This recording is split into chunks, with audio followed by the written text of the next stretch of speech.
All right, so let me just wait.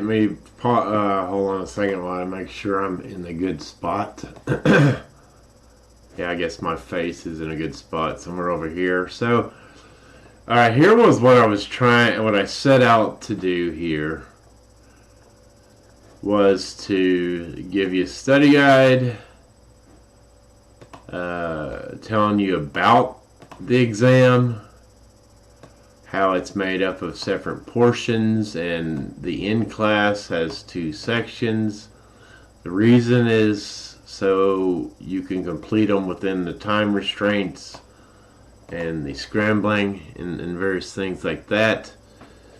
And then possibly if something's going on around that you got to take care of, you can stop the exam and pick it back up later. Just remember to follow as in the exam study guide, the conditions. Remember, you can't go on to the next one, right?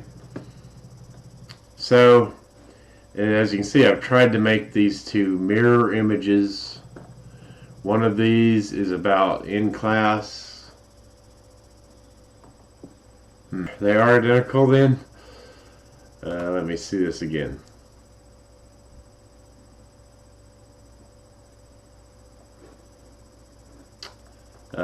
What's different between, and I'll show you where these 2 modules or lessons, or whatever we're going to call them, sub lessons, or but anyway, they're identical. One thing I do want to point out is if you don't use the email instructor function through Pearson, because that takes a while for it to go through their system. So I want you to, if you have a question, email me directly. And looks like I've got them pretty consistent here. In class section 1 and 2. See the difference? This is the take-home final. These are the in class, and then these are practice. So I'll show you where these are. So I think I have where the exams are also laid out in a resembling fashion, so you can tell what's going on, and you should be able to see clear instructions on what's going on. So if something's not clear, please check these out and let me know if something's not clear. I've been editing these for quite a while now, trying to get to something that's clear and understandable. So now that we're there, I'll go ahead and keep this well, I was going to keep it that way, but anyway, let me go ahead and close one of these, because I'm going to have to look at the whole thing here.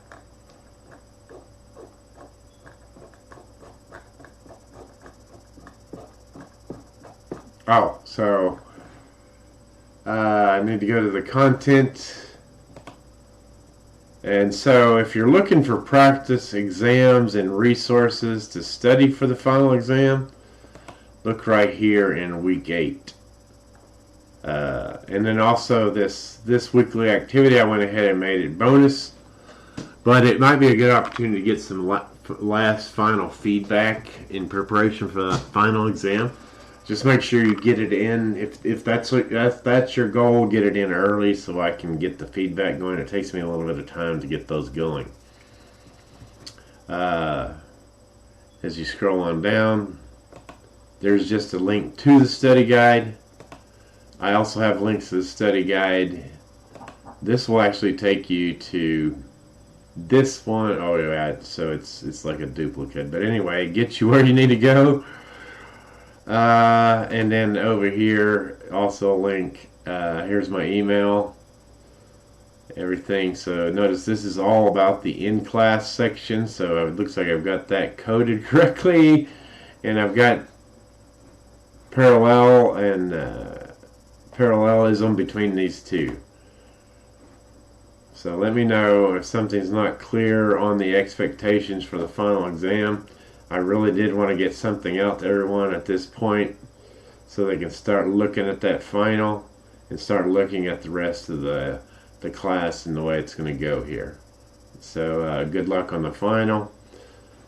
So take advantage of these practice exams.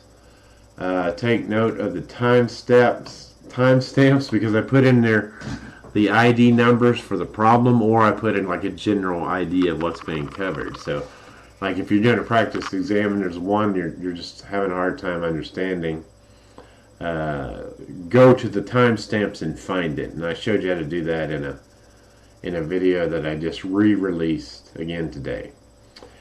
So that's where the study stuff is, the activity, you know, all this. And like if you look at the activities for week 8, notice it just has these assignments right here. Nothing in Pearson. It's all over here in week 7 that's going to take care of it.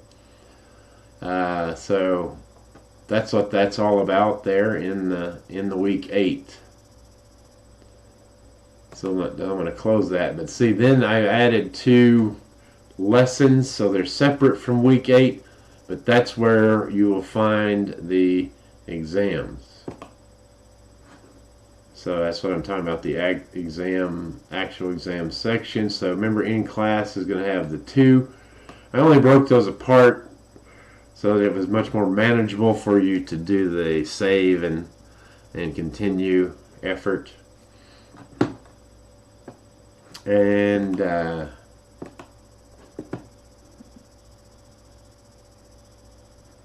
then here it is on the take-home portion. That has both of them in there. And there's the take-home exam for these. So these are study guides and further information. One thing is this standard deck of cards thing. There's a couple problems in that take-home test portion. And if you might want to print this out in color, that way you have it for the exam. But if you're good to go on all of this layout, then that's great. But I just don't want to. The purpose is not to test anyone on their knowledge of the standard deck of cards. It's to test everyone's knowledge on probability. And this is one of the best layouts for probability that that we can see and clearly identify what we're looking for. Also put in here the suggested variables. I'm going to update this as soon as I get this video uploaded and timestamped. As I was mentioning in class, I had some edits over here, and also I want to put in here I want to put another one, maybe a page 2 on means. This one's about proportions. So those are the things I'm working on, trying to capture that power of Desmos and using it as a scribe and a tool that you can help code the variables in. There's that Sullivan formula sheet.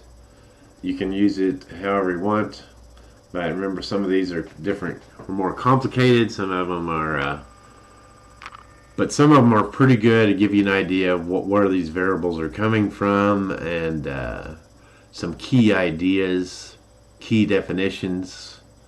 Notice we have the Z and we have the T. I marked out the chi-squared because we don't do that, and we don't do anything in chapter 11. So up to chapter 10 out of the old book, up to chapter 9 in this current book. And just if you're looking at where this class is in the scheme of things on statistics, we're about right here in business statistics, only it's not necessarily business because we're covering other career areas and other majors. But that's what we're looking at here, algebra, regression analysis. They start to use more calculus as you go on up to the grad level. So if you're interested in pursuing statistics further, there you have it right there. So that's what's in there, and that's how they are broken down. And please let me know if there's anything confusing about the expectations for the final exam, because that's a key. That's 33% of the grade based upon the syllabus. Alrighty. And also I did put an update in there on the in-class numbers. I took out all the difficult ones, and they're really just somewhere moderate. Not even moderate to difficult. They're moderate. And I felt that was fair with the amount of homework and everything you're dealing with in the other situations with the changing. software or whatever, and also me not learning GTL, the new GTL, fast enough to make things as clear as I would hope. Nevertheless, here we have it. Let me know if anything on the final exam. Email me or whatever. All right, thank you. Next